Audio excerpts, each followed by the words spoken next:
everybody. Welcome to this important interview. First of all, I want to say, obviously, welcome to all our members who are joining us. Most of you will probably be at work, so maybe joining us later on Catch Up. We are, just to re-emphasise, we're going to have loads of live sessions with both Dave and Andy about the agreement. Nobody's running away. Nobody's hiding anything. When the ballot papers are ready to come out, we're going to have live sessions. You're going to have not just these two, you're going to have the postal officers as well. We're going to be having interactive sessions with the members. We've got a frequently asked questions document which we're working through, so you haven't got to worry about any of that. You're going to get us a chance to tell us, why you're voting yes, why you're voting no, what you need to see more of, challenge the officers, and all those sorts of things that we do really well and better than any other union.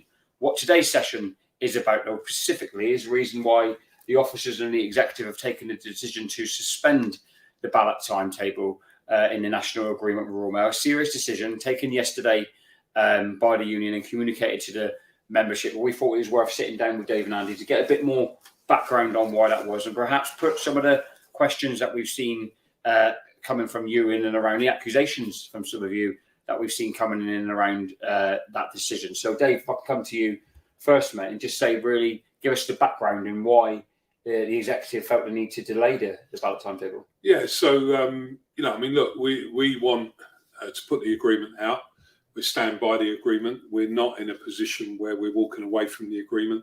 We absolutely believe that although there's difficult elements of this agreement, that it's the right agreement for the current circumstances. And if it was delivered properly, and our members will have the opportunity to vote on that, hopefully in the very near future, then it will restore the fortunes of the company. It will mean that our members' jobs, terms and conditions will be better protected going forward, and customers will get better services and the business can grow. We're very confident of that. However, what we're also seeing, and we can't ignore this, is the reality that Royal Mail, who have created the most toxic atmosphere in workplaces that we've ever seen in the history of our union, they seem to be continuing on that approach. And that's evident in, what we've had reported to us in the briefings that we've been doing with all of our representatives. And it's about the company seemingly not taking ownership of the problems that they've created on quality of service. And one of the developments that's led to this decision was the company's results last week on quality of service, which were disastrous. And to hear the false narrative that they put out, we've done quite a few interviews at the time about that, where they were sort of blaming the union, blaming workers' productivity, people not working hard enough. It's just not acceptable. And we all know that the reasons why the company's in a mess at the moment is a self-inflicted financial crisis. Of course, strikes in the end add to that, but they weren't the cause of it. And we also know that as far as quality of service is concerned, it's been a disaster, because they've imposed revisions in every single office in the UK. And they are now paying the price for that. And the only answer to that is to review those revisions, to put quality of service right. That will mean lifting the embargo on recruitment. It will mean treating people better. It will mean, in quite a few cases, putting hours back into workplaces where they've took too many hours out.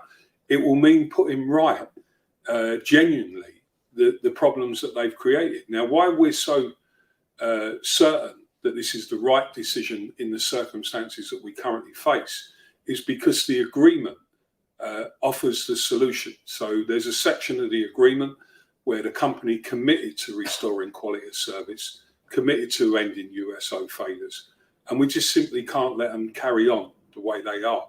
The first test of this agreement is whether they're prepared to do what they said in the deal.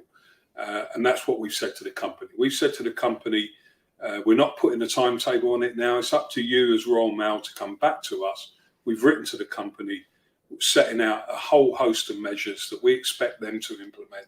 We've also said to give confidence that it's not just another joint statement that we're looking for, that we expect a national Zoom meeting with every single rep in every locality and every manager across the UK once we've got the measures agreed on quality of service to restore it and then the USO failures, that they will see the same message coming from us and coming from the company on about how we're going to implement that program. So this is being done in the interest of customers. It's being done in the interest of changing that toxic work environment which Royal Mail have created. And now it's up to them. We didn't want to be in this position, but we're not going to walk away from a situation that we know that for whatever reason, they seem incapable, some of these managers, of showing any humility whatsoever to the problems that they've created. The union is, prepared to acknowledge our part in what takes place. We're always open to that. We never hide away from that. But we've got to put these people on the spot now. So let's hope that it won't be too long of a delay and that we get to all of the questions and the debates that we need to have. We've had some great meetings with our reps around the UK.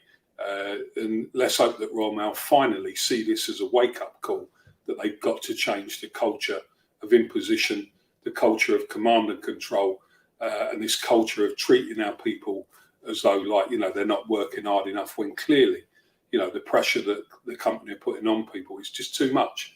So let's put quality of service right first. Let's end the USO failures. Let's do what the agreement said they were going to do. The ball's now in Royal Mail's court.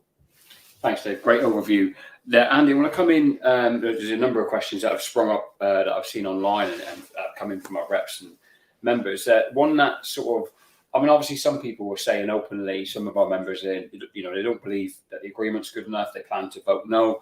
And an element of that group of members are saying, this is the union bottling it.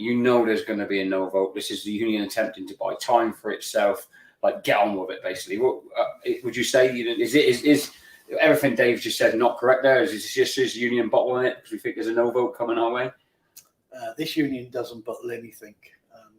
Look, we fundamentally believe the agreement is right for our members, and nothing's going to sway us from that position. The reality is we did 5 briefings around the United Kingdom. We met with probably 1,500 of our reps in those briefings, and the vast majority of contributions spoke about the toxic work environment, the hassle our members get day in, day out in the workplace, and the way that the company is treating people, with the local management still believing there's a war going on. And something we say quite often is when you're after a bit of a dispute and you reach an agreement, you do expect peace to break out. And a month into reaching this agreement, peace hasn't broken out in the workplace. So that's why we're taking a pause for the ballot. We need to get into further negotiations. We've wrote to the employer laying out and stipulating what we need to do to move forward. Clearly, the crisis that was announced last week, and this mustn't be underestimated, there was 2 dire results last week. The quality of service results, absolutely appalling, and that, unfortunately, those quality of service results will drive customers away or won't bring in new customers. And the second thing was the financial disaster. Now, we can't be immune to that. We can't put our head in the sand and pretend those events haven't taken place. Of course, also Simon Thompson has resigned, so it's another factor here. So, look, we want to get the ballot out, but we've got to get the imposed revisions sorted out. We've got to get the workplace back to a degree of normality, and our members have got to be treated with dignity and respect by their bosses. So, we are not bottling this at all. We are pausing the ballot to resolve these matters, and when we resolve them, when we sort them out, then we will be back out there urging you to get behind the agreement. And I'll finish on this point. The most amount of criticism that came our way in these briefings wasn't aimed at the agreement. It was aimed at what's going on in the workplace. In actual fact, there was very, very little criticism about the agreement per se. It was really, the problems were, my boss is treating us in such a dreadful way. Members' morale is so low, they're not going to vote for the agreement because of morale. It wasn't anything to do with the agreement itself. It was the way they're being treated, and we're going to address that. Thanks, Andy. Dave, I want to piggyback on Andy's answer there, because obviously, we want these things to change. We want, this agreement, I think, is, no one's going out there singing and dancing about it, but, sort of framing it as a decent agreement, given the context, that horrific backdrop, the dispute, the self-inflicted financial crisis that yourself and Andy have talked about so often, and the environment that we all face, and the need to change. But one of the things that I think has come through from the members quite strongly, and I think both of you would accept that there's a legitimacy to this, is you're now saying to Royal Mail, you need to do these things, and you need to alleviate pressure in the workplace. Andy talked about there. You need to step back from these unachievable targets, and you need to sort these message provisions out. Our members are saying online, and I think you'll both get this point, is they've had months to do this stuff. In fact, they've had a year to do this stuff. What gives us the confidence that within a week, within 2 weeks, or whatever is a reasonable time frame before we would put this ballot out, that they're actually going to take any notice and change their ways? Well, I think the first thing to say is that the last 12 months has been a battle. So, the company, to some extent, that mantra of it's their business to run, they've created a set of circumstances that it's their business to ruin. And they've imposed the change, and it ain't working in a lot of places. And of course, when that then knocks on to the impact of quality of service results, then you've got to do something about it. So what gives us the confidence that this is the right decision, and it's certainly, as Andy said, not about us running away from putting the deal out, we'll do that. It's about changing the toxic environment, which Royal Mail signed up to change. It's about making our members see and feel that before the ballot goes out. And that's exactly the right thing to do.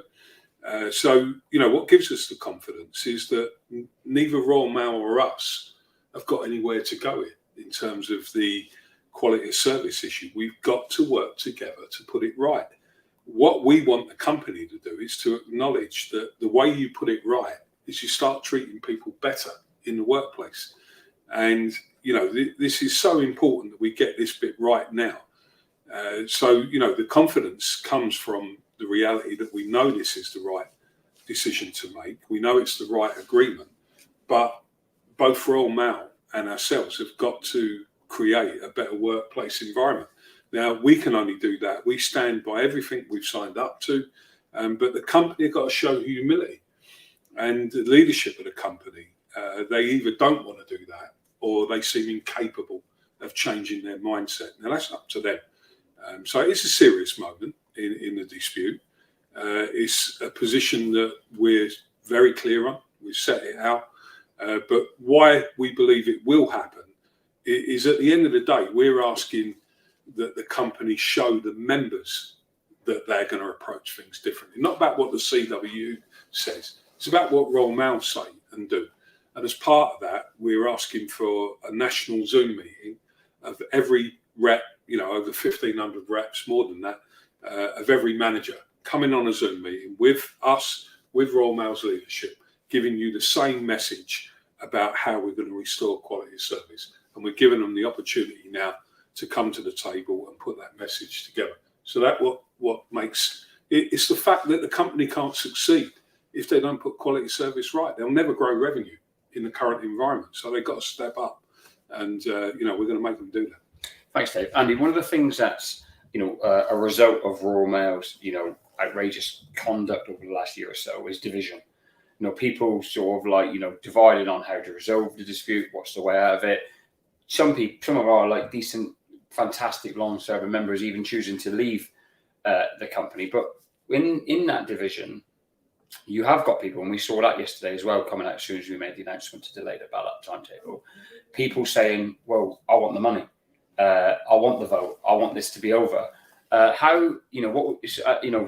couple of questions then in that for you is, one, how long is a reasonable time frame for Royal Mail now? Because this can't go on.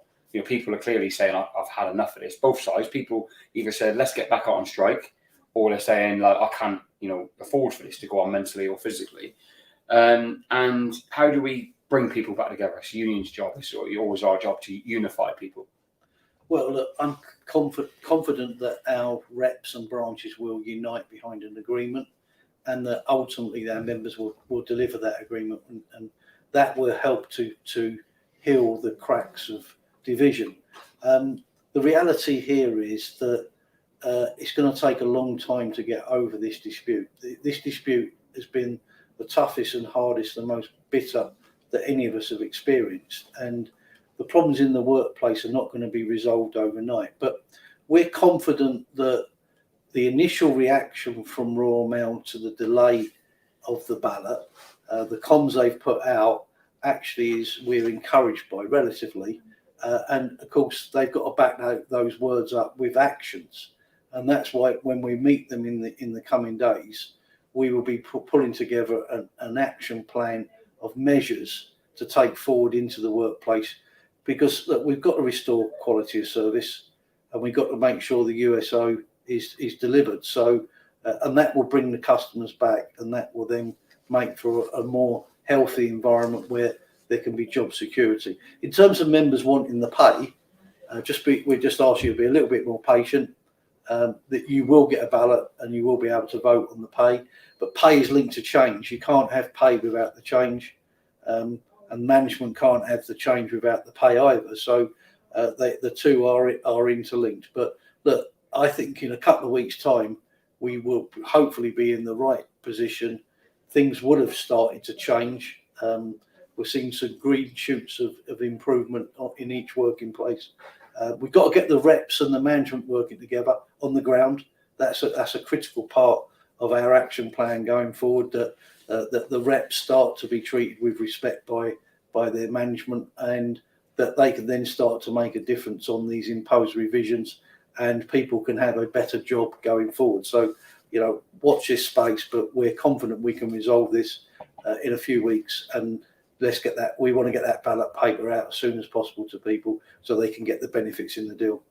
Thanks, Andy. Dave, I'm going to give you both a chance to sum up your final message. I'm going to be a bit cheeky and jump in on something Andy said then around pay.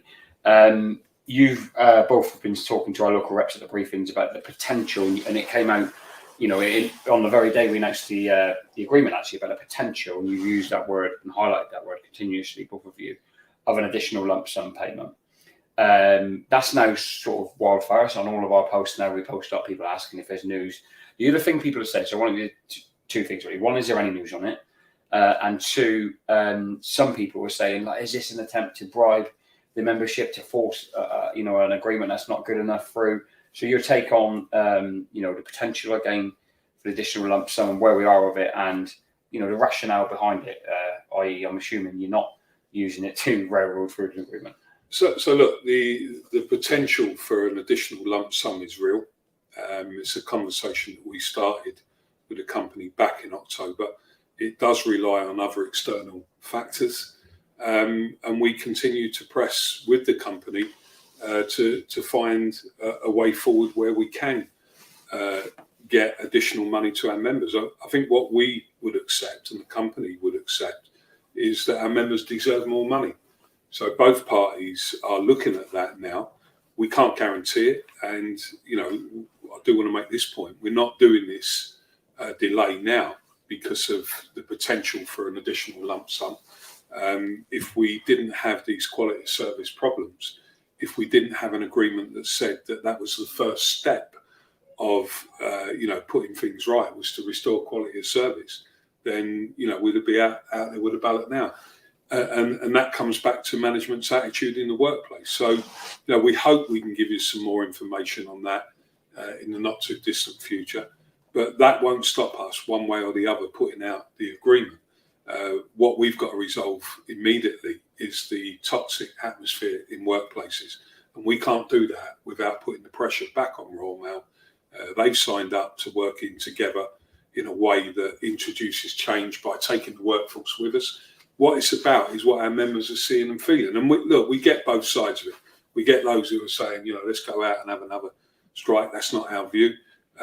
We also get those who are saying, look, can we bring this to an end? And can we get to a position where, we've got some of the certainty of the money and the pay? We want that as well. So you give us a little bit of time. I mean, if Royal Mail do the right thing here, finally do the right thing, and realise that their approach has been wrong, and that they actually come out and just tell you that they recognise that some of the things they've done are wrong, then at that point we should be able to get the ballot back on very quickly. Thanks, Dave. Andy, opportunity for you to get a final message across to the members. Yeah, look, keep the faith. We will deliver this agreement for you, and we will ensure that the workplace will get better for everybody. And that's why we've decided to suspend the ballot. We're in talks with Royal Mail. We've got to sort out this quality of service. We've got to give the customer a better service, and we've got to protect the USO, and that in turn will protect jobs and ensure decent terms and conditions. So we want to get the agreement out. There's no, we're not backing off of that. The agreement's the right agreement for the circumstances that we're in, but we just need to sort these problems out. Last but not least, I would say that whilst these talks are going on, we are still pressing on with the Faulkner independent reviewing conduct. We're still getting the consent forms being sent in, and we're still engaging with Lord Faulkner over that to get justice for up to a couple of hundred of our members and representatives who deserve to get justice, their jobs back, and we are engaging that process, and that's not halting. We're not stalling on that. We're moving full steam ahead on that because it's imperative we sort that out for those people that have been so unjustly treated by Royal Mail. Thanks, Andy. Thanks for your time. Dave, any closing message from you? Only that we'll, give you further information as soon as we're in a position to do that. We've obviously consulted with our branches yesterday, updated them on the reason why. We sent out members' communications. I hope that you've seen those communications, and that explains all of the reasons behind this decision and how we're going to put it right and improve your local working environment. Thank you, Dave. Thank you, Andy. So just a reminder to you all watching, we've got tons of communications coming up. We've got a frequently asked questions document. We're going to have live sessions. We've got videos for you. And of course, there's the workplace meeting plan that we've got in schedule. So none of you are going to miss an opportunity to question, whether it be Dave, Andy, or other officers, or indeed your reps at a local level. So take care of yourselves. Thanks for watching, and we look forward to catching up with you.